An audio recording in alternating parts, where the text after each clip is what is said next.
Everybody, मैं हूं राहुल और आप देख रहे हैं मिशन कंपटीशन। दोस्तों, 66वीं बीपीएससी का एग्जाम जो कि 27 दिसंबर को होने वाला है प्री का, उसके रिगार्डिंग में हमने 6 प्रैक्टिस सेट पहले ही दे रखे हैं 66वीं बीपीएससी के लिए। और आज से जो हम स्टार्ट कर रहे हैं एडुटीरिया का 66वीं बीपीएससी के लिए मॉक टेस्ट स्टार्ट कर रहे हैं। तो अगर आपने वो प्रीवियस हमारे 6 मॉक टेस्ट जो नहीं देखे हैं, अगर वो देखना चाहते हैं तो आई बटन में लिंक अवेलेबल है और डिस्क्रिप्शन में भी लिंक है, आप जाकर वहाँ जरूर देखें। आज का जो हमारा टेस्ट है वो एडुटीरिया का पहला हम मॉक टेस्ट उठा रहे हैं। तो बिना देरी के चलिए आज का हम फर्स्ट क्वेश्चन लेते हैं। फर्स्ट क्वेश्चन है हमारा, हाल ही में मॉरिशस के समुद्री क्षेत्र में तेल रिसाव के कारण मॉरिशस सरकार ने पर्यावरणीय आपातकाल घोषित किया था। तेल ले जा रहा जहाज किस देश का था? करेक्ट आंसर है ऑप्शन नंबर डी, जापान का था ये। ठीक है, तो जापान का जो जहाज है वो 4000 टन कच्चा तेल लेकर ब्राजील से सिंगापुर जा रहा था। नेक्स्ट क्वेश्चन है, वर्तमान में भारत में कितने राज्य और केंद्र शासित प्रदेश हैं? करेक्ट आंसर यहाँ पे हमारा हो जाएगा ऑप्शन नंबर ई। तो वर्तमान में जो है देश में 28 राज्य और 8 केंद्र शासित क्षेत्र हैं, है ना। चलिए नेक्स्ट क्वेश्चन की ओर बढ़ते हैं। नेक्स्ट क्वेश्चन हमारा क्वेश्चन नंबर 3, सियासत में सदस्यता पुस्तक निम्न में से किन के द्वारा लिखी गई है? करेक्ट आंसर है हमारा ऑप्शन नंबर सी, विजय कुमार चौधरी के द्वारा ये किताब लिखी गई है। Next question number 4, Syed Akbaruddin के बाद संयुक्त राष्ट्र में भारत के स्थायी प्रतिनिधि के पद पर किन का चयन हुआ है?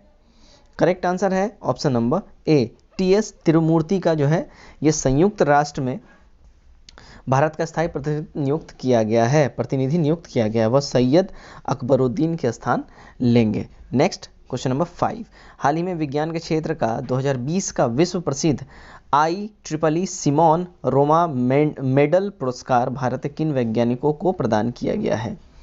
करेक्ट आंसर है हमारा ऑप्शन नंबर डी, डॉक्टर के सिवान और डॉक्टर BN सुरेश को। नेक्स्ट क्वेश्चन की ओर हम बढ़ते हैं। नेक्स्ट है हमारा क्वेश्चन नंबर 6, प्रधानमंत्री ने सितंबर 2020 में किस राज्य के सभी गांवों को ऑप्टिकल फाइबर इंटरनेट सेवा के माध्यम से जोड़ने के लिए घर तक फाइबर परियोजना की शुरुआत की है? करेक्ट आंसर है ऑप्शन नंबर डी, बिहार में। ठीक है, तो हाल ही में बिहार के सभी गांवों को ऑप्टिकल फाइबर सेवा के माध्यम से जोड़ने के लिए घर तक फाइबर परियोजना शुरुआत किया गया है। नेक्स्ट 7, वर्ष 2021 में संयुक्त राष्ट्र जलवायु परिवर्तन सम्मेलन COP26 किस शहर में आयोजित किया जाएगा? करेक्ट आंसर है ऑप्शन नंबर सी, ग्लासगो में। ठीक है, तो 1 से 12 नवंबर के बीच संयुक्त राष्ट्र जलवायु परिवर्तन जो है COP26 ग्लासगो स्कॉटलैंड में ये आयोजित किया जाएगा। नेक्स्ट क्वेश्चन नंबर 8, केंद्रीय मंत्रिमंडल ने सितंबर 2020 में जम्मू कश्मीर की कितनी भाषाओं को केंद्र शासित प्रदेश की आधिकारिक भाषा के रूप में मंजूरी प्रदान की है?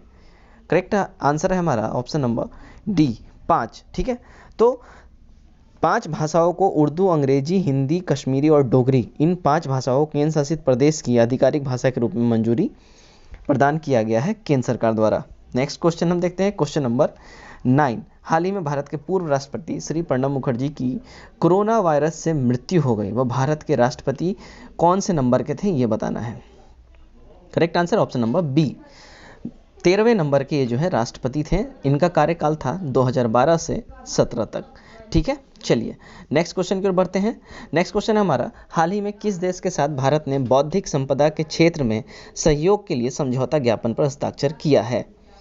करेक्ट आंसर है हमारा ऑप्शन नंबर सी, डेनमार्क के साथ। ठीक है, तो डेनमार्क के साथ जो है ये बौद्धिक क्षेत्र में सहयोग के लिए समझौता ज्ञापन पर हस्ताक्षर किया गया है। नेक्स्ट क्वेश्चन नंबर 11, भारत अंतरिक्ष अनुसंधान संगठन यानी कि इसरो किस वर्ष तक अंतरिक्ष में खुद का स्पेस स्टेशन बनाने का निर्णय लिया है? करेक्ट आंसर है हमारा ऑप्शन नंबर सी, 2030 तक का ये टारगेट है। नेक्स्ट हम देखेंगे क्वेश्चन नंबर 12, हाल ही में सितंबर 2019 में गुटनिरपेक्ष देश का शिखर सम्मेलन कहाँ आयोजित किया गया था? करेक्ट आंसर है हमारा ऑप्शन नंबर डी, बाकू में। ठीक है, तो 2019 का गुटनिरपेक्ष जो देशों का जो सम्मेलन शिखर सम्मेलन है, ये 18वां शिखर सम्मेलन हुआ है, ये अजरबैजान के बाकू में आयोजित किया गया था। नेक्स्ट क्वेश्चन नंबर 13 हम देख लें, नई शिक्षा नीति पर हाल ही में सरकार को रिपोर्ट सौंपी गई है, इस कमेटी के अध्यक्ष कौन थे? करेक्ट आंसर है ऑप्शन नंबर डी, के कस्तूरी रंगन समिति जो है के कस्तूरी रंगन ने नेतृत्व किया था और इनके नेतृत्व में वर्तमान की मौजूदा शिक्षा नीति जो है 1986 का, ठीक है, 1986 में तैयार हुई थी और 1992 में इसमें संशोधन भी हुआ था, ये अब इम्प्लीमेंट भी किया गया है। ठीक है, चलिए नेक्स्ट क्वेश्चन की ओर हम बढ़ते हैं। सूक्ष्म लघु एवं मध्यम उपक्रम यानी कि एमएसएमई में आर्थिक एवं वित्तीय स्थिरता हेतु दीर्घकालीन उपाय सुझाने के लिए किसकी अध्यक्षता में एक समिति का गठन किया गया है? करेक्ट आंसर है हमारा option number B, UK Sinha समिति। ठीक है, तो इन्हीं की अध्यक्षता में ये गठन किया गया है। नेक्स्ट 15, 32वें ग्रीष्मकालीन ओलंपिक खेल 2021 में जापान के टोक्यो में आयोजित किया जाएगा। इस ओलंपिक खेल का शुभंकर क्या है ये बताना है। करेक्ट आंसर है हमारा ऑप्शन नंबर सी, मीराई तोबा। ठीक है, मीराई तोबा। नेक्स्ट क्वेश्चन की ओर हम बढ़ते हैं। नेक्स्ट क्वेश्चन है हमारा 16, वर्तमान में नाटो के कुल कितने सदस्य देश हैं? करेक्ट आंसर है ऑप्शन नंबर बी, 30।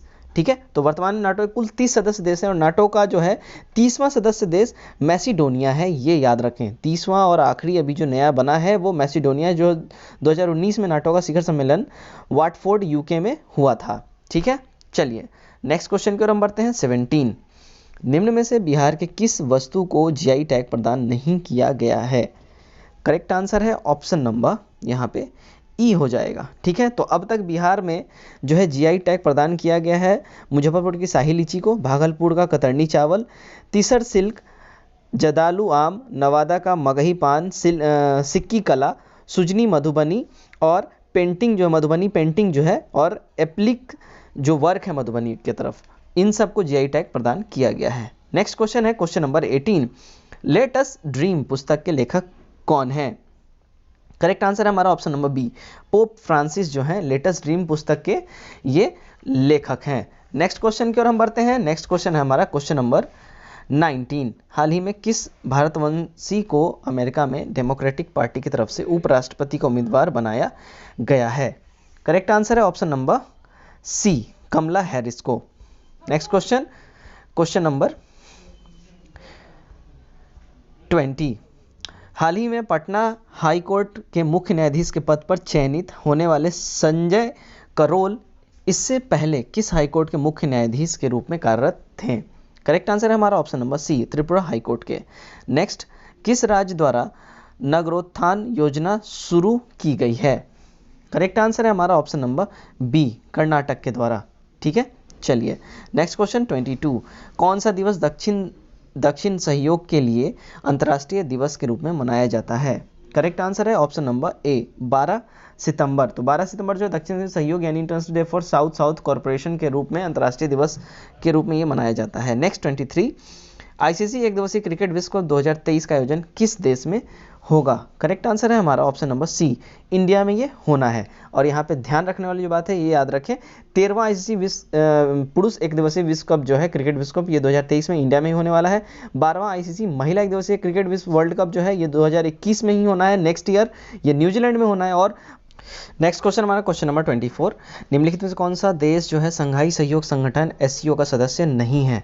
यहाँ जो हमारा करेक्ट आंसर हो जाएगा वो होगा ऑप्शन नंबर ई। ठीक है, यहाँ पे करेक्ट आंसर हमारा ऑप्शन नंबर ई, इसलिए क्योंकि कजाकिस्तान भी है, किर्गिस्तान भी है, उज्बेकिस्तान भी और ताजिकिस्तान भी है। ये चारों के चारों एससीओ यानी संघाई सहयोग संगठन के ये सदस्य हैं। कौन कौन से और भी देश इनके साथ है तो टोटल आप लिस्ट जान लें, रूस, चीन, Tajikistan, Uzbekistan, Kazakhstan, Kyrgyzstan, Bharat एवं पाकिस्तान, ये संघाई सहयोग संगठन के ये सारे के सारे देश सदस्य हैं। नेक्स्ट हमारा जो है क्वेश्चन वो क्वेश्चन नंबर 25, हाल ही में अरब क्षेत्र के किन दो देशों के बीच ऐतिहासिक शांति समझौता पर हस्ताक्षर किया गया है? करेक्ट आंसर है हमारा ऑप्शन नंबर बी, इजराइल और संयुक्त अरब अमीरात के बीच में इस जो ये जो बात है ऐतिहासिक शांति समझौता जो पर है हस्ताक्षर किया गया है। नेक्स्ट क्वेश्चन है क्वेश्चन नंबर 26, आईएमएफ की रिपोर्ट के अनुसार निम्न में से कौन सा देश 2020 में दुनिया का सबसे तेजी से वृद्धि करने वाला देश बन जाएगा? करेक्ट आंसर है हमारा ऑप्शन नंबर डी, गयाना। ठीक है, तो आईएमएफ की रिपोर्ट के अनुसार गयाना जो है 2020 में विश्व का वर्ल्ड में सबसे ज़्यादा तेजी गति से वृद्धि करने वाला देश बन जाएगा। ठीक है, चलिए नेक्स्ट क्वेश्चन है 27, सूचना प्रौद्योगिकी क्षेत्र की किस कंपनी ने 75,000 करोड़ रुपए के इंडिया डिजिटाइजेशन फंड की घोषणा की है? करेक्ट जो यहाँ पे हमारा आंसर होगा वो ऑप्शन नंबर ए हो जाएगा, गूगल। ठीक है, तो गूगल की कंपनी अल्फाबेट के सीईओ सुंदर पिचाई ने जो है $10 बिलियन यानी कि लगभग 75,000 करोड़ रुपए के इंडिया डिजिटाइजेशन फंड की घोषणा इन्होंने की है। नेक्स्ट क्वेश्चन की ओर हम बढ़ते हैं, क्वेश्चन नंबर 28 सॉरी, वर्तमान में सौर मंडल के किस ग्रह के सर्वाधिक उपग्रह हैं? करेक्ट आंसर है हमारा ऑप्शन नंबर बी। तो शनि ग्रह के जो हैं वो 20 उपग्रह की खोज की गई है। इसके बाद शनि ग्रह के कुल टोटल अब 82 उपग्रह जो है सौर मंडल में हो गए हैं, जो कि सबसे ज़्यादा हैं सारे ग्रहों में। नेक्स्ट 29 देख लें। हाल ही में कोरोना महामारी के दौर में विदेशों में फंसे भारतीय नागरिकों को घर वापस लाने हेतु सरकार द्वारा कौन सा मिशन प्रारंभ किया गया था? करेक्ट आंसर हमारा option number D, Vande Bharat mission. ठीक, नेक्स्ट क्वेश्चन नंबर 30। वर्तमान में बिहार में राष्ट्रीय उच्च पथ की कुल लंबाई कितनी है? करेक्ट आंसर है हमारा ऑप्शन नंबर ए, 4917 किलोमीटर। ठीक है, तो बिहार आर्थिक सर्वेक्षण के हिसाब से 2018-19 के हिसाब से बिहार में राष्ट्रीय राजमार्गों की कुल लंबाई 4917 किलोमीटर है, राष्ट्रीय राजमार्गों की लंबाई। ठीक, चलिए, पुष्प के विभिन्न भागों में निम्नलिखित में से कौन सा सुमेलित नहीं है? सुमेलित है, आई एम सॉरी। तो यहाँ पे जो करेक्ट आंसर हमारा हो जाएगा ऑप्शन नंबर बी हो जाएगा यहाँ पे। ठीक है, यहाँ पे सही से देख लें, ऑप्शन नंबर बी यहाँ पे हमारा हो जाएगा। 1 2 3 4। ठीक है, तो बहादल, पंखुड़ी, उसके बाद पुंकेसर, फिर यहाँ पे हो जाएगा हमारा स्त्रीकेसर और मूलांकुर। ये हमारा करेक्ट फॉर्म हो गया। ठीक है, चलिए नेक्स्ट क्वेश्चन की ओर बढ़ते हैं। 32।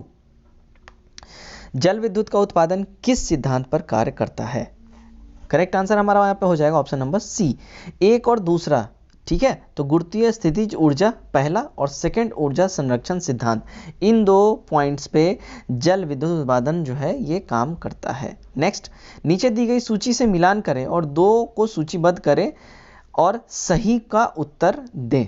ठीक है, चलिए इसको मैंने छोटा कर दिया आपके लिए। चलिए, तो यहाँ पे जो हमारा जो करेक्ट हो जाएगा आंसर वो हो जाएगा ऑप्शन नंबर बी, 1 का 2 हो जाएगा, यानी कि ऑडियोमीटर का ध्वनि की तीव्रता इससे जांची जाती है। ठीक, बी का 3 हो जाएगा, यानी कि फोटोमीटर का जो है प्रकाश की तीव्रता। उसके बाद यहाँ पे सी का 4 यहाँ पे है, यानी पिक्नोमीटर का यहाँ पे जो है तरल पदार्थों का विशेष गुरुत्व इससे जांची जाती है। और पाइरिहिलियोमीटर मतलब इससे जो है सौर विकिरण को जांचा जाता है।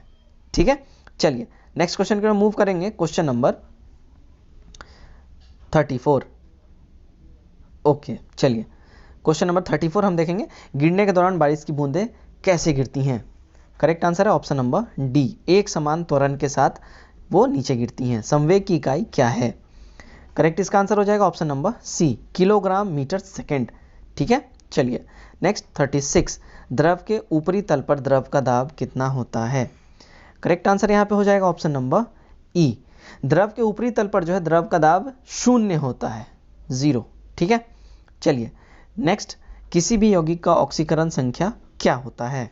करेक्ट आंसर है ऑप्शन नंबर डी, 0। तो किसी भी यौगिक में उपस्थित सभी परमाणुओं की ऑक्सीकरण संख्या जो है उनका योग 0 होता है, यानी कि 0 होता है। नेक्स्ट, इलेक्ट्रोलाइटिक सेल क्या बदलता है? करेक्ट आंसर है ऑप्शन नंबर बी, विद्युत ऊर्जा को रासायनिक ऊर्जा में इलेक्ट्रोलाइटिक सेल जो है वो बदलता है। नेक्स्ट, दहन, दहन क्या है ये बताना है। तो यहाँ पे जो हमारा करेक्ट आंसर है ऑप्शन नंबर सी, केवल 1 2 और 3 यहाँ पे। ठीक है, तो दहन जो है एक रासायनिक अभिक्रिया है, ऊष्मीय क्षेपी अभिक्रिया है और ऑक्सीकरणीय अभिक्रिया है। तो ये तीनों पॉइंट मिलके दहन का परिभाषा बनते हैं। नेक्स्ट 40। इनमें से किसको लघु आवर्त कहते हैं? करेक्ट आंसर है हमारा ऑप्शन नंबर ई। तो पहले आवर्त में 2 तत्व, दूसरे और एवं तीसरे आवर्त में 8 तत्व होते हैं और इन सभी को लघु आवर्त की संज्ञा दी जाती है। ठीक है, चलिए 41 देख लें। निम्नलिखित में से कौन सा कैल्शियम का अयस्क है? करेक्ट आंसर है यहाँ पे हमारा ऑप्शन नंबर ई। ठीक है, तो फ्लूओस्पर, जिप्सम और फास्फोरस जो है कैल्शियम के अयस्क है। इप्सम सॉल्ट और मैग्नीशियम जो इप्सम सॉल्ट मैग्नीशियम का अयस्क है। यहाँ पे ये इसका प्रॉपर सही एक्सप्लेनेशन होगा। ठीक है, चलिए नेक्स्ट, सर्व विषरोधी सुई किसका एक यौगिक तत्व है? करेक्ट आंसर है यहाँ पे ऑप्शन नंबर ए, स्वर्ण यौगिक। ठीक है, चलिए नेक्स्ट हम देखते हैं, ऑक्सीजन के कितने समस्थानिक हैं? करेक्ट आंसर है हमारा ऑप्शन नंबर सी, 3। ऑक्सीजन के कितने समस्थानिक है? तो 3 समस्थानिक है ऑक्सीजन के। नेक्स्ट है 44। श्वसन के दौरान किसका विघटन नहीं होता है? करेक्ट आंसर हमारा यहाँ है ऑप्शन नंबर सी, विटामिन का विघटन जो है श्वसन के दौरान नहीं होता है, बाकी वसा का होता है, कार्बोहाइड्रेट का होता है और प्रोटीन, इन तीनों का विघटन होता है श्वसन के दौरान, यानी हम सांस लेते छोड़ते हैं उस दौरान। नेक्स्ट, केंद्रिका में क्या पाया जाता है? करेक्ट आंसर है हमारा ऑप्शन नंबर सी। तो यहाँ पे प्रोटीन पाया जाता है, आरएनए पाया जाता है और डीएनए पाया जाता है। तो केंद्रिका में प्रोटीन, आरएनए और डीएनए ये पाया जाता है। नेक्स्ट 46 हम देख लें, इनमें से कौन सुमेलित नहीं है? करेक्ट आंसर है हमारा ऑप्शन नंबर ई, इनमें से कोई भी नहीं। ठीक है, अब यहाँ पे देखिए सुमेलित क्या क्या है। तो विटामिन B1 जो है इसको थाइमीन बोलते हैं। ठीक है, विटामिन B3 जो है निकोटिनिक एसिड इसको बोलते हैं, ये भी सही है, ये भी सही है। ठीक है, विटामिन B5 जो है पैंथोटेनिक एसिड बोलते हैं, ये भी सही है। और विटामिन H जो है बायोटीन इसको बोलते हैं। तो ये सारा का सारा जो है सुमेलित है, तो इनमें से कोई भी सुमेलित नहीं होगा, तो इनमें से ऑप्शन नंबर ई हमारा करेक्ट हो जाता है। नेक्स्ट 47 हम देख लें, अमाशय में कौन नहीं पचता है? करेक्ट आंसर हमारा है ऑप्शन नंबर ई। ठीक है, तो अमाशय में कार्बोहाइड्रेट एवं विटामिन का पाचन नहीं होता है। कार्बोहाइड्रेट और विटामिन का पाचन अमाशय में बिल्कुल भी नहीं होता है। करेक्ट हमारा ई हो जाएगा। नेक्स्ट, वयस्क मानव में मेरुदंड में कुल कितनी अस्थियां होती हैं? वयस्क मानव, ठीक है, एक मैच्योर इंसान में कितना होता है? ठीक है, तो करेक्ट आंसर है हमारा हो जाएगा 26, है ना। तो 26 अस्थियां, मेरुदंड में कुल 26 अस्थियां होती है, जबकि बच्चे में 33 अस्थियां होती हैं। ये याद रखेंगे, बच्चे में 33 और मैच्योर इंसान में 26। हीमोग्लोबिन क्या है? करेक्ट आंसर है हमारा जो हो जाएगा ऑप्शन नंबर डी। जटिल प्रोटीन को हीमोग्लोबिन की संज्ञा दी गई है। हीमोग्लोबिन जटिल प्रोटीन का बना होता है और इसमें लोहा पाया जाता है। ठीक है, आयरन पाया जाता है। नेक्स्ट, प्रोटीन संश्लेषण का सही क्रम कौन सा है? करेक्ट जो है हमारा आंसर हो जाएगा option number B, DNA, RNA, amino acid और protein. DNA, RNA, amino acid और प्रोटीन, ये प्रोटीन का सही जो है फॉर्म है। नेक्स्ट हम देख लेंगे, नेक्स्ट हमारा 51, मौर्य काल में शिक्षा का सर्वाधिक प्रसिद्ध केंद्र कौन था? करेक्ट आंसर है ऑप्शन नंबर डी, तक्षशिला। ठीक है, बौद्ध धर्म के त्रिरत्न में शामिल कौन नहीं थे? यहाँ पे ये बताना है। करेक्ट आंसर है हमारा ऑप्शन नंबर डी, अष्टांगिक मार्ग। बौद्ध धर्म के त्रिरत्न में जो है यह अष्टांगिक मार्ग सम्मिलित नहीं था। बुद्ध धम्म और संघ बौद्ध धर्म के त्रिरत्न कहलाए जाते थे। नेक्स्ट, सिंधु सभ्यता और वैदिक सभ्यता में किस विषय पर भिन्नता थी?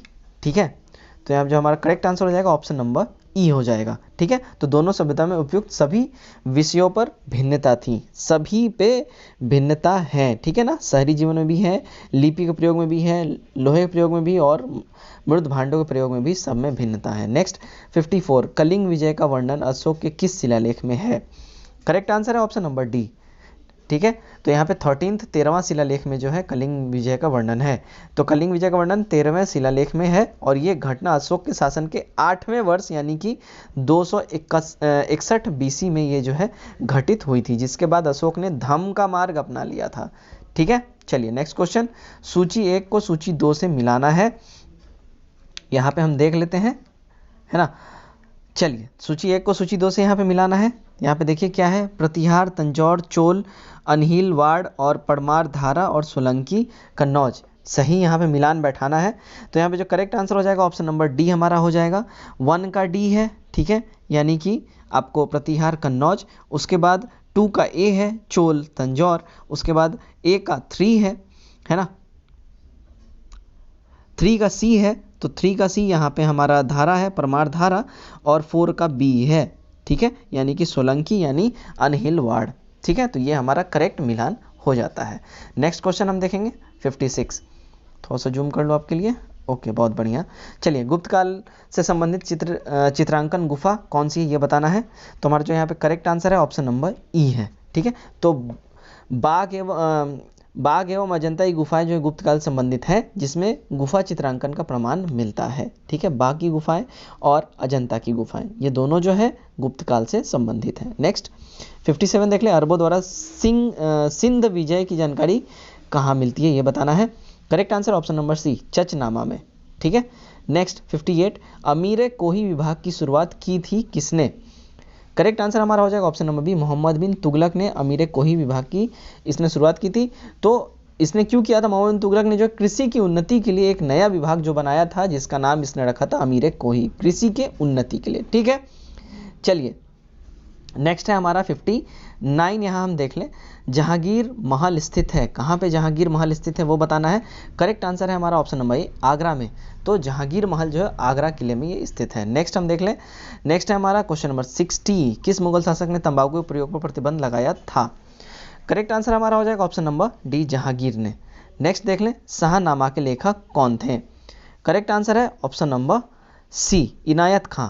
तो शाहनामा के लेखक इनायत खां थे, इन्होंने मोहम्मद ताहिर भी इन्हें कहा जाता है। ठीक है, चलिए नेक्स्ट क्वेश्चन की ओर बढ़ते हैं। शिवाजी के शासन में सुमंत जो पद है ये किससे संबंधित है? करेक्ट आंसर है ऑप्शन नंबर बी, विदेश मंत्री। तो शिवाजी के शासन में जो सुमंत पद था वो विदेश मंत्री को सुमंत कहा जाता था। नेक्स्ट हम देखते हैं 63, निम्न में से किसे भारतीय राष्ट्रवाद का उत्प्रेरक कहा जाता है? करेक्ट आंसर है option number B, lord Curzon को जो है भारतीय राष्ट्रवाद का उत्प्रेरक कहा जाता है ना। चलिए 64 देख लें, कांग्रेस की उत्पत्ति के संबंध में सेफ्टी वॉल्व का सिद्धांत निम्नलिखित में से किसने दिया था? करेक्ट आंसर है यहाँ हमारा option number B, Lala Lajpat Rai ने जो है कांग्रेस की उत्पत्ति के संबंध में सेफ्टी वॉल्व का इन्होंने सिद्धांत दिया था। ठीक है, नेक्स्ट है 65, इंडियन सोशल रिफॉर्मर पत्र के संपादक थे, कौन थे ये बताना है। करेक्ट आंसर है हमारा option number D, K. N.. Natarajan, Indian social reformer पत्र के ये संपादक थे। ठीक है, 66 देख लें, 66 है, कांग्रेस ने मुसलमानों के लिए पृथक निर्वाचन मंडल की मांग को औपचारिक रूप से स्वीकार किया था, कब किया था? करेक्ट आंसर है ऑप्शन नंबर ई, है ना। तो 1916 के लखनऊ कांग्रेस अधिवेशन में कांग्रेस और मुस्लिम लीग के बीच समझौता हुआ, जिसमें कांग्रेस ने मुसलमानों के लिए पृथक निर्वाचन मंडल लीग की जो है मांग को औपचारिक रूप से स्वीकार कर लिया था। नेक्स्ट क्वेश्चन हम देखेंगे, क्वेश्चन नंबर 67, महात्मा गांधी के असहयोग आंदोलन के प्रस्ताव का विरोध किया था, किसने किया था? करेक्ट आंसर हमारा हो जाएगा ऑप्शन नंबर ई, तो एनी बेसेंट, मोहम्मद अली जिन्ना, विपिन चंद्र पाल ने महात्मा गांधी के असहयोग आंदोलन के प्रस्ताव का विरोध इन्होंने तीनों ने मिलकर किया था। 68 देख लें, देशी रियासतों के प्रति अधीनस्थ पार्थक्य की नीति किस वायसराय ने अपनाई थी? करेक्ट आंसर है option number B, lord Hastings ने यह अपनाया था। नेक्स्ट क्वेश्चन हम देखेंगे, question number 69। Okay, question number 69 हम देखें। नेक्स्ट, निम्नलिखित में से कौन सा युग्म सही नहीं है ये हमें बताना है। तो हमारा जो करेक्ट यहाँ जो आंसर हो जाएगा वो होगा ऑप्शन नंबर ई। ओके, सभी के सभी जो है यहाँ पे सभी के सभी सुमेलित है। ओहम विद्रोह, गोमधर कुंवर करेक्ट है, पागलपंथी विद्रोह, टीपू शाह करेक्ट है, खासी विद्रोह, तीरथ सिंह सही है, पाइक विद्रोह यानी पाइका विद्रोह, बक्सी जगबंधु करेक्ट है। ठीक है, 670 देख लें हम, दक्कन कृषक राहत अधिनियम कब पारित किया गया? करेक्ट आंसर है ऑप्शन नंबर ए, 1879 में दक्कन विद्रोह के बाद जो है यहाँ दक्कन कृषि राहत अधिनियम पारित किया गया था। दक्कन विद्रोह 1875 में हुआ था, ये भी याद रखेंगे आप लोग। 1875 में दक्कन विद्रोह ये हुआ था। ठीक है, नेक्स्ट, इंडियन रिपब्लिकन आर्मी की स्थापना निम्नलिखित में से किसने की थी? Correct answer option number D, master Surya Sen ने इंडियन रिपब्लिकन आर्मी की स्थापना की थी, master Surya Sen. Next 72, Rowlatt act पारित होने के समय भारत के वायसराय निम्नलिखित में से कौन थे? करेक्ट आंसर है option number B, lord Chelmsford जो है रॉलेट एक्ट पारित होने के समय भारत के वायसराय ये थे, लॉर्ड चेम्सफोर्ड। ठीक, नेक्स्ट देख लें 73, अरुणडेल समिति का संबंध निम्न में से किससे था? करेक्ट आंसर है ऑप्शन नंबर सी, राजनीतिक सुधार से अरुणडेल समिति का संबंध राजनीतिक सुधार से था। नेक्स्ट हम देख लें 74, वर्ष 1964 में रॉयल इंडियन नेवी के नाविक ने विद्रोह किया था। ठीक है, तो करेक्ट जो यहाँ आंसर हो जाएगा वो बंबई में इसने विद्रोह किया था। 75 देख लें, निम्नलिखित में से किसने सेवा सदन की स्थापना की थी? करेक्ट आंसर है यहाँ पे हमारा ऑप्शन नंबर डी, बहराम जी एवं मालाबारी। इस बहराम जी एम मालाबारी ने जो है निम्नलिखित जो है सेवा सदन की स्थापना की थी। ठीक है, 76 देख लें हम, बिहार में राजनीतिक बंदी दिवस कब मनाया गया? करेक्ट आंसर है ऑप्शन नंबर बी, 30 जनवरी 1938 में जो है बिहार में राजनीतिक बंदी दिवस ये मनाया गया था। ठीक है, चलिए नेक्स्ट 77, नायकड़ा विद्रोह कहाँ हुआ था? करेक्ट आंसर है ऑप्शन नंबर ए, गुजरात में नायकड़ा विद्रोह ये हुआ था। ठीक है, चलिए 78 देख लें, तो सहायक संधि स्वीकार करने वाला पहला राज्य कौन था ये बताना है। करेक्ट आंसर है हमारा ऑप्शन नंबर ई। सहायक संधि स्वीकार करने वाला पहला राज्य जो था वो हैदराबाद था, है ना, वो हैदराबाद था। कब उसने किया था? 1798 में हैदराबाद ने सबसे पहले सहायक संधि को स्वीकार कर लिया था। नेक्स्ट 79, पूरब वह विश्वविद्यालय है जो किसी को प्रमाण पत्र नहीं देता है, यह कथन निम्नलिखित में से किसका है? हमारा जो करेक्ट आंसर हो जाएगा option number B, okay, lord Curzon. तो लॉर्ड कर्जन का ये कहनाम रहा है। नेक्स्ट 80 देख लें हम। भारत छोड़ो आंदोलन जो है, आंदोलन के दौरान, भारत छोड़ो आंदोलन के दौरान स्थापित समानांतर सरकारों में सबसे ज्यादा समय तक रहने वाली सरकार थी, कौन थी ये बताना है। करेक्ट आंसर ऑप्शन नंबर ए, 17। ठीक है, चलिए नेक्स्ट क्वेश्चन हम देख लें। 81, गदर पार्टी के अध्यक्ष निम्न में से कौन थे? करेक्ट आंसर है option number B, Sohan Singh Bhakna जो है गदर पार्टी के अध्यक्ष यही थे। नेक्स्ट 82 देखें, राजद्रोह सभा अधिनियम कब पारित किया गया? करेक्ट आंसर है हमारा ऑप्शन नंबर बी, 1911 में जो है राजद्रोह सभा अधिनियम ये पारित किया गया था। नेक्स्ट क्वेश्चन हम देख लें 83 का। ठीक है, तो 83 हमारा जो है, कांग्रेस किस अधिवेशन में धन के निष्कासन एवं सिद्धांत स्वीकृति किया गया? करेक्ट आंसर है हमारा ऑप्शन नंबर बी, कलकत्ता अधिवेशन 1896 में। ठीक है, नेक्स्ट क्वेश्चन हमारा क्वेश्चन नंबर 84, 20 वर्ष तक रियासतों तथा दुखों को दूर करने के असफल संघर्ष करने के बाद इन्हें रोटी के बदले पत्थर ही प्राप्त हुए। उदारवादियों के संदर्भ में यह वक्तव्य किन के द्वारा दिया गया था? करेक्ट आंसर है हमारा option number D, Lala Lajpat Rai के द्वारा ये वक्तव्य कहा गया था। 85 देख लें हम। राष्ट्रीय योजना समिति की स्थापना कांग्रेस से किस अधिवेशन के समय की गई? करेक्ट आंसर है हमारा ऑप्शन नंबर सी, हरिपुरा अधिवेशन 1938 में। ठीक है, तो 1938 का हरिपुरा कांग्रेस अधिवेशन के समय राष्ट्रीय योजना समिति की स्थापना की गई थी और इस अधिवेशन का जो अध्यक्ष थे वो थे सुभाष चंद्र बोस। ठीक है, एवं नवगठित राष्ट्रीय योजना समिति के अध्यक्ष पंडित जवाहरलाल नेहरू इसमें बने थे। ठीक है, चलिए नेक्स्ट क्वेश्चन की ओर बढ़ते हैं। 86, भारत छोड़ो आंदोलन के दौरान सरकारी नीति के विरोध में महाधिवक्ता पद से निम्न में से किसने इस्तीफा दे दिया था? करेक्ट आंसर है हमारा ऑप्शन नंबर डी, बलदेव सहाय ने जो है भारत छोड़ो आंदोलन के समय 1942 के दौरान में इन्होंने सरकारी नीति के विरोध में महाधिवक्ता पद से इस्तीफा दे दिया था। ठीक है, नेक्स्ट हम देख लें। नेक्स्ट हमारा है 87, ओके, निम्न में से कौन बिहार के व्यक्तिगत सत्याग्रह संबंधित नहीं थे? करेक्ट आंसर है option number C, Gaurishankar Singh. तो गौरीशंकर सिंह जो है बिहार के व्यक्तिगत सत्याग्रह से ये संबंधित नहीं है। ठीक है, बिहार में श्री कृष्ण सिंह पहले और अनुग्रह नारायण दूसरे व्यक्ति जो है जो सत्याग्रही थे, और गौरीशंकर सिंह ने गया तथा श्याम नारायण सिंह ने सिलाव में सत्याग्रह इन्होंने किया था, ये भी ध्यान रखें आप लोग। 88 देख लें हम। सविनय अवज्ञा आंदोलन के दौरान गिरफ्तार होने के बाद राजेंद्र प्रसाद ने किसे अपना उत्तराधिकारी मनोनीत किया था? करेक्ट आंसर है हमारा ऑप्शन नंबर बी, दीप नारायण सिंह। तो सविनय अवज्ञा आंदोलन के समय जब राजेंद्र प्रसाद जो है अरेस्ट जब हुए थे तब इन्होंने दीप नारायण सिंह को अपना उत्तराधिकारी बना दिया था। ठीक है, नेक्स्ट क्वेश्चन हमारा क्वेश्चन नंबर 90, साइमन कमीशन में कुल कितने सदस्य थे? तो करेक्ट जो हमारा आंसर होगा ऑप्शन नंबर ई हो जाएगा। तो साइमन कमीशन में के जो सदस्यों की संख्या थी वो थी 7। ठीक है, 7 सदस्य थे और उसके सभी सदस्य जो है अंग्रेज ब्रिटिश थे। ठीक है, ये ध्यान रखने वाली बात है। 91 हम देख लें। तो 91 जो हमारा है यहाँ पे, भारत के राष्ट्रपति पर महाभियोग के संबंध में निम्नलिखित कथनों में कौन सा कथन सही नहीं है? ठीक है, यहाँ पे ये बताना है कौन सा कथन इसमें सही नहीं है। तो यहाँ जो हमारा करेक्ट आंसर हो जाएगा ऑप्शन नंबर डी यहाँ पे हो जाएगा। नामांकित सदस्य जो है महाभियोग की प्रक्रिया में शामिल नहीं होते हैं, यहाँ पे ये जो है सही नहीं है कथन। बाकी सारे सही है, केवल संविधान के अंतिम अतिक्रमण पर ही महाभियोग का प्रस्ताव चलाया जा सकता है। उन पे संविधान ने संविधान का अतिक्रमण की परिभाषा नहीं दिया है, ये भी ध्यान रखने वाली बात है, ये करेक्ट है। और यहाँ जो बात है, राष्ट्रपति को महाभियोग प्रस्ताव पारित करने से 1 माह पहले ही लिखित सूचना उनको देना जरूरी है, उनको नोटिफाई करना बहुत जरूरी है। नेक्स्ट 92 देख लें। निम्नलिखित में से कौन संविधान के मूल ढांचे के अंतर्गत शामिल नहीं है? करेक्ट आंसर है हमारा ऑप्शन नंबर ए, न्यायिक सर्वोच्चता, ये संविधान के मूल ढांचे के अंतर्गत शामिल नहीं है। नेक्स्ट 93, संपत्ति का अधिकार। ठीक है, ये क्या है, कौन सा अधिकार है ये बताना है। करेक्ट आंसर हमारा ऑप्शन नंबर ई। तो संपत्ति का अधिकार जो है कानूनी अधिकार है और संवैधानिक अधिकार दोनों ही है, यहाँ पे ये जानने वाली बात है। कानूनी अधिकार और संवैधानिक अधिकार ये दोनों ही है यहाँ पे। ठीक है, चलिए नेक्स्ट क्वेश्चन की ओर बढ़ते हैं। संविधान सभा में बिहार के कुल कितने प्रतिनिधि थे? बिहार से संविधान सभा में कुल कितने प्रतिनिधि थे? तो correct answer option number C, 36। संविधान सभा में बिहार से कुल 36 प्रतिनिधि शामिल हुए थे। नेक्स्ट की ओर हम बढ़ेंगे 95, निम्नलिखित में से कौन सा युग्म सम्मिलित नहीं है? तो यहाँ जो हमारा 95 का करेक्ट आंसर है वो है ऑप्शन नंबर ए। 1 और 3 यहाँ पे सुमेलित नहीं है, ठीक है, 1, 3 सुमेलित नहीं है।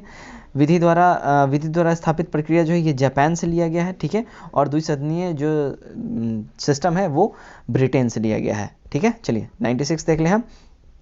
96 है, सबसे पहले प्रत्येक चुनाव का प्रावधान निम्नलिखित में से किस अधिनियम द्वारा किया गया। करेक्ट आंसर है हमारा ऑप्शन नंबर बी, भारत परिषद अधिनियम 1909।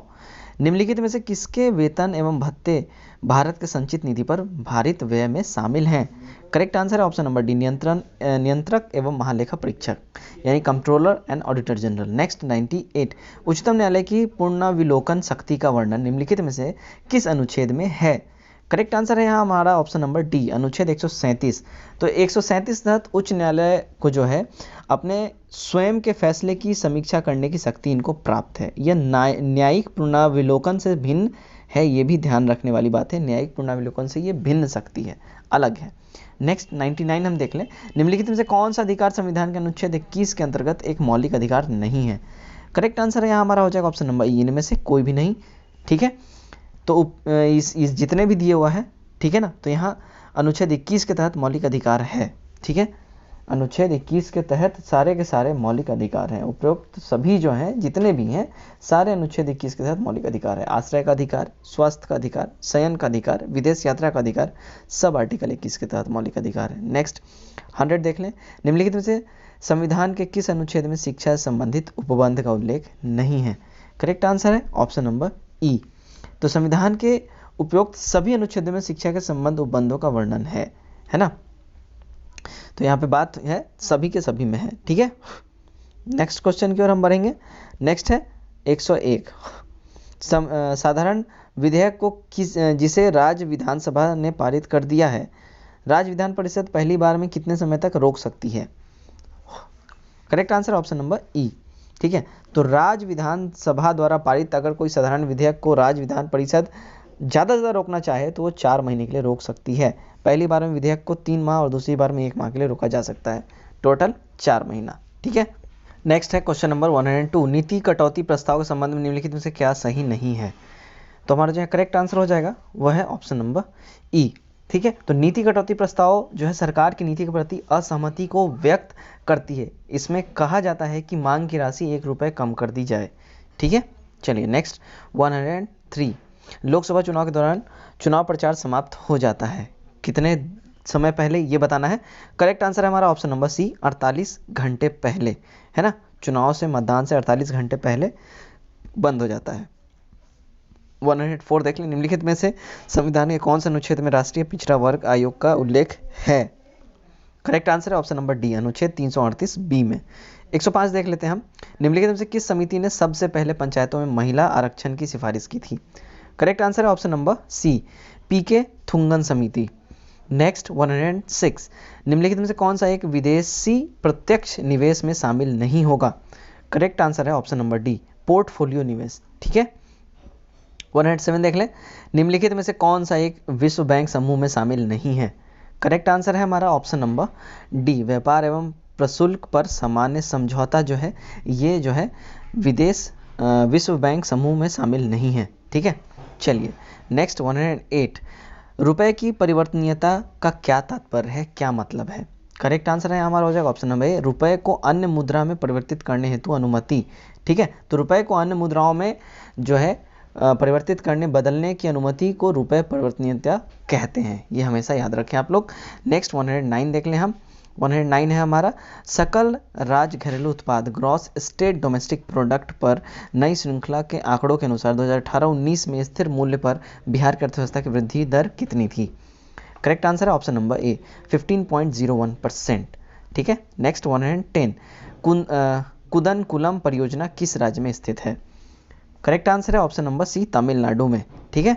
111 देख लें। निम्नलिखित में से किस देश की मुद्रा रुपया है। Correct answer option number B, Seychelles, है ना।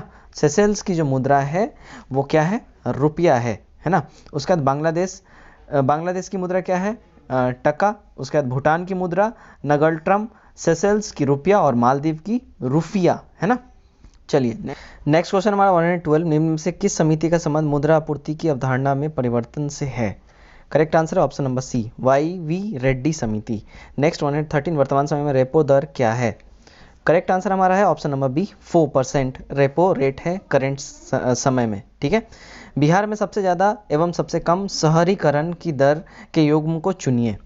करेक्ट आंसर है हमारा ऑप्शन नंबर सी, पटना और बांका। ठीक है, तो जनगणना 2011 के अनुसार शहरीकरण की सबसे कम वृद्धि दर समस्तीपुर और बांका में 3.5% रही, जबकि सबसे ज़्यादा शहरीकरण पटना में 43.1% रही है। तो सबसे ज़्यादा पटना और सबसे कम बांका। ठीक है, नेक्स्ट, किस वर्ष भारतीय रिजर्व बैंक का राष्ट्रीयकरण किया गया था? Correct answer option number B, 1949। और स्टैब्लिशमेंट कब हुआ था ये आपको कमेंट बॉक्स में जरूर हमें बताना है। नेक्स्ट 116 देख लें, कमाऊ हिमालय किन नदियों के बीच स्थित है? करेक्ट आंसर है यहाँ हमारा ऑप्शन नंबर सी, सतलज एवं काली नदियों के बीच में कमाऊ हिमालय यहाँ स्टैब्लिश्ड है। नेक्स्ट क्वेश्चन की ओर हम बढ़ते हैं। नेक्स्ट क्वेश्चन है हमारा question number 117।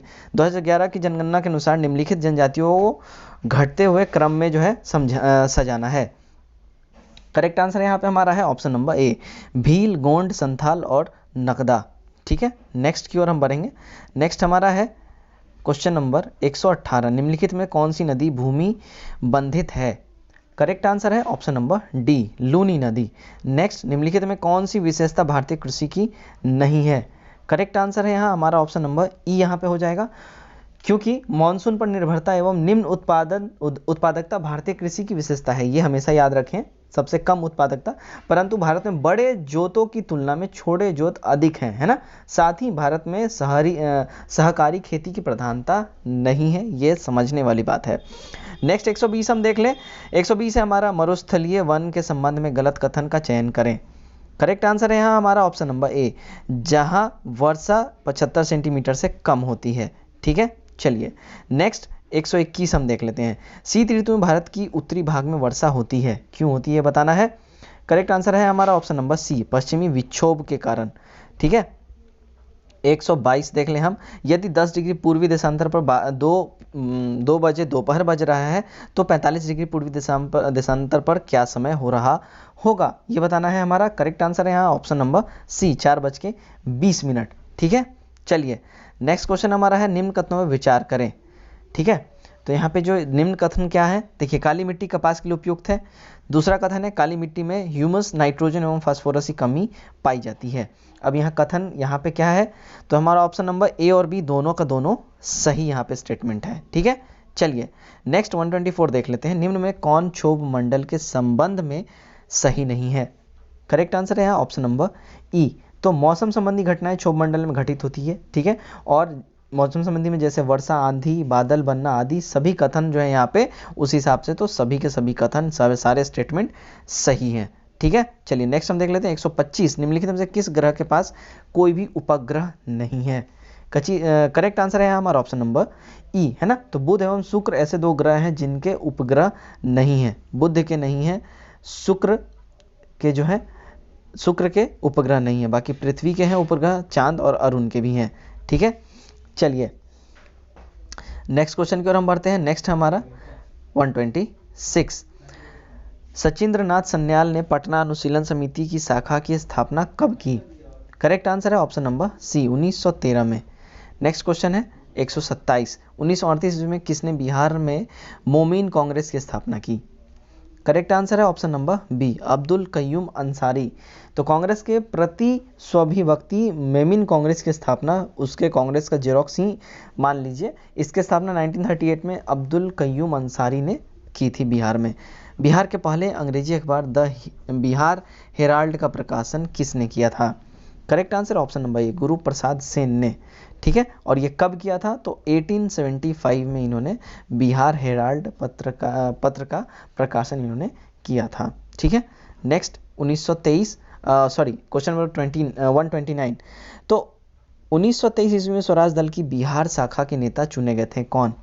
Correct answer option number B, Shri Krishna Singh. तो बिहार में फरवरी 1923 में स्वराज दल के पटना शाखा का उद्घाटन हुआ और श्री कृष्ण सेन जो है इसके नेता बनाए गए थे।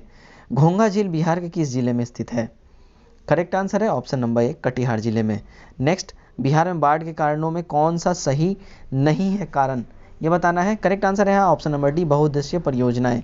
ठीक है, तो उत्तर बिहार बाढ़ से अधिक प्रभावित होता है, ये आप लोग जान लें, जिसके कई कारण हैं। हिमालय नदियों में अधिक जल होना, नदी का मार्ग बदलना, मानसून के 3 माह में अधिक से ज़्यादा वर्षा हो जाना, बांध का रख रखाव सही तरीके से ना होना, और इसके अलावा भी बहुत सारे हैं। तो यहाँ पे जो है कौन सा नहीं है, तो बहुउद्देशीय परियोजनाएं। नेक्स्ट, निम्नलिखित में कौन सी रचना रामधारी सिंह दिनकर की नहीं है? करेक्ट आंसर है ऑप्शन नंबर डी, जुलूस। बाकी ये सारे के सारे हैं, रेणुका, उर्वशी, हुंकार। ठीक है, चलिए नेक्स्ट 133, बिहार किस सिख गुरु की जन्मस्थल के रूप में प्रसिद्ध है? Correct answer option number D, 10वें गुरु। तो सिखों के 10वें गुरु गोविंद सिंह का जन्म पटना में 26 दिसंबर 1666 में इनका जन्म हुआ था। ठीक है, नेक्स्ट, बिहार का अक्षांशीय विस्तार कितना है, ये बताना है। करेक्ट आंसर है option number D. Next question 135, Bihar में पर्वत पादीय मिट्टी किस जिले में पाई जाती है? करेक्ट आंसर है हमारा ऑप्शन नंबर डी, पश्चिमी चंपारण में। नेक्स्ट 136, निम्नलिखित में से किस यात्री का संबंध नालंदा विश्वविद्यालय से नहीं रहा है? करेक्ट आंसर है ऑप्शन नंबर ए, फाहियान का। ठीक है, तो 7वीं शताब्दी में नालंदा विश्वविद्यालय का जो है ये प्रमुख शिक्षा केंद्र रहा है। यहाँ वेनसांग इत्सिंग चीन से, लामा तारानाथ तिब्बत से शिक्षण ग्रहण करने आए थे। फाहियान चंद्रगुप्त सेकंड के समय में आया था, जब नालंदा विश्वविद्यालय का निर्माण भी नहीं हुआ था। ये याद रखने वाली बात है। नेक्स्ट क्वेश्चन की ओर हम बढ़ते हैं। नेक्स्ट क्वेश्चन 137, बिहार का एकमात्र जिला जहां पुरुषों की तुलना में महिलाओं की संख्या सबसे ज्यादा है, महिलाओं की संख्या अधिक है। Correct answer option number D, Gopalganj. ठीक है, तो गोपालगंज का जो 2011 जनगणना के अनुसार लिंग अनुपात है वो 1021 महिलाओं के ऊपर 1000 पुरुष हैं। ठीक है, नेक्स्ट 138, बिहार लोकसभा आयोग के अध्यक्ष एवं सदस्यों का कार्यकाल होता है कितने समय तक का, ये बताना है। Correct answer option number B, 6 वर्ष या 62 वर्ष की आयु, जो भी पहले पूर्ण हो जाए। नेक्स्ट, बिहार विधानसभा के कुल आरक्षित सीटों की संख्या कितनी है? Correct answer option number B, 40। ठीक है, क्वेश्चन नंबर 140 देख ले, बोधगया स्थित बोधि वृक्ष को किसने नुकसान पहुंचाया था? करेक्ट आंसर है ऑप्शन नंबर ई, तो बंगाल शासक शशांक ने धार्मिक स्थलों को नष्ट किया था तथा बोधि वृक्ष को इन्होंने कटवा भी दिया था, ये याद रखने वाली बात है। तो बंगाल का शासक शशांक है ना। चलिए नेक्स्ट क्वेश्चन है क्वेश्चन नंबर 141, विलुप्त संख्या का पता लगाएं। अब यहाँ से मैथ का क्वेश्चन स्टार्ट होता है, जिसका मैं आपको फटाफट से आंसर बता दूंगा। आप कॉपी पेन लेके बैठें और उसका फुल एनालाइज करें और खुद से बनाएं। ठीक है, मैं आपको आंसर फटाफट बताता चलूंगा। Correct answer option number B. Okay, चलिए नेक्स्ट क्वेश्चन की ओर बढ़ते हैं। 142, यदि ए बी सी डी 4 लगातार विषम पूर्ण संख्याओं का औसत 42 है तो बी एवं डी की गुणनफल क्या होगी? करेक्ट आंसर है यहाँ ऑप्शन नंबर सी, 1845।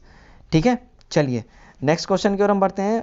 143, मेरे खर्च और बचत के बीच अनुपात 3:4 है, यदि यह अनुपात 4:3 करना हो तब खर्च में कितने प्रतिशत वृद्धि करनी होगी? करेक्ट आंसर है ऑप्शन नंबर डी। नेक्स्ट हम देख ले 144, यदि किसी महीने के तीसरी तिथि को रविवार है तो उसी महीने के चौथे बुधवार के 3 दिन बाद कौन सी तिथि होगी? करेक्ट आंसर है ऑप्शन नंबर डी, 30। 145 देख लेते हैं, यदि ए बी सी के बीच 630 इस प्रकार से विभाजित किए जाते हैं जिससे ए को बी का 2/3 2/3 मिले और बी को सी का 1/3 यानी 1/4 मिले, तब ए बी सी को क्रमशः कितनी कितनी राशि मिलेगी? करेक्ट आंसर है ऑप्शन नंबर बी, 80, 120 और 480। 146 हम देख लेते हैं, यदि एस सिग्मा 12n = 5 n² + 1 जहां n सम संख्या है तो s का मान ज्ञात करें, ये बताना है हमारा। क्या होगा? करेक्ट आंसर है ऑप्शन नंबर बी, 348। ठीक है, 147 देख ले, एक वन में कुछ तोते तथा कुछ बाघ हैं, यदि इसकी कुल 1746 टांगे तथा 858 सिर हैं तो तोते की संख्या कितनी है? करेक्ट आंसर है हमारा ऑप्शन नंबर ए, 843 है ना। नेक्स्ट क्वेश्चन की ओर हम बढ़ जाएं। 148, 126 मीटर तथा 114 मीटर लंबी 2 रेलगाड़ी विपरीत दिशाओं में क्रमशः 30 किलोमीटर 42 किलोमीटर की चाल से जा रही हैं, मिलने के समय में कितने समय बाद एक दूसरे को ये पार कर जाएंगी? करेक्ट आंसर है ऑप्शन नंबर सी, 12 सेकेंड में। ठीक है, नेक्स्ट, ए अकेला एक कार्य को 10 दिन में समाप्त कर सकता है जबकि बी अकेला उसी को 15 दिन में समाप्त कर सकता है। यदि वे एक दिन छोड़कर एक दिन बारी बारी से काम करे तथा ए आरंभ करे तो कार्य समाप्त होने में कितने दिन लगेंगे? करेक्ट आंसर यहाँ पे हमारा हो जाएगा ऑप्शन नंबर सी, 12 डेज यानी कि 12 दिन। नेक्स्ट 150 हम देख लेते हैं, जो कि आज का हमारा आखिरी क्वेश्चन है। एक दुकानदार अपने सामान का मूल्य अपने क्रय मूल्य से 20% अधिक अंकित करता है। वह 3/4 सामान को अंकित मूल्य पर बेचता है तथा शेष सामान को अंकित मूल्य के 50% पर बेचता है। कुल सौदे में उसका लाभ प्रतिशत निर्धारित कीजिए। करेक्ट आंसर है ऑप्शन नंबर सी, 5%। तो दोस्तों ये था एडुटेरिया का सेट नंबर 1। उम्मीद करता हूँ ये सेट आपको पसंद आया हो, और अगर किसी भी क्वेश्चन में आपको डाउट लगे या किसी भी क्वेश्चन में अगर आपको लगे डाउटफुल है, आप जरूर कमेंट बॉक्स में अपने राय दें, और हो सके तो आप उस क्वेश्चन को अगर एक्सप्लेन कर सकें तो बहुत बेहतरीन रहेगा। तो मैं आपके कमेंट को पिन करूंगा तो आपका कमेंट सबसे टॉप में रहेगा। तो ये था आज का हमारा सेट नंबर 1 एडुटेरिया का। उम्मीद करता हूँ ये सेट आपको पसंद आया हो। अगर पसंद आया है तो सेट को लाइक करें, ज़्यादा से ज़्यादा शेयर करें। और आज के लिए बस इतना ही, कल मिलते हैं एक और नए सेट के साथ। Till then take care, bye bye and God bless you all.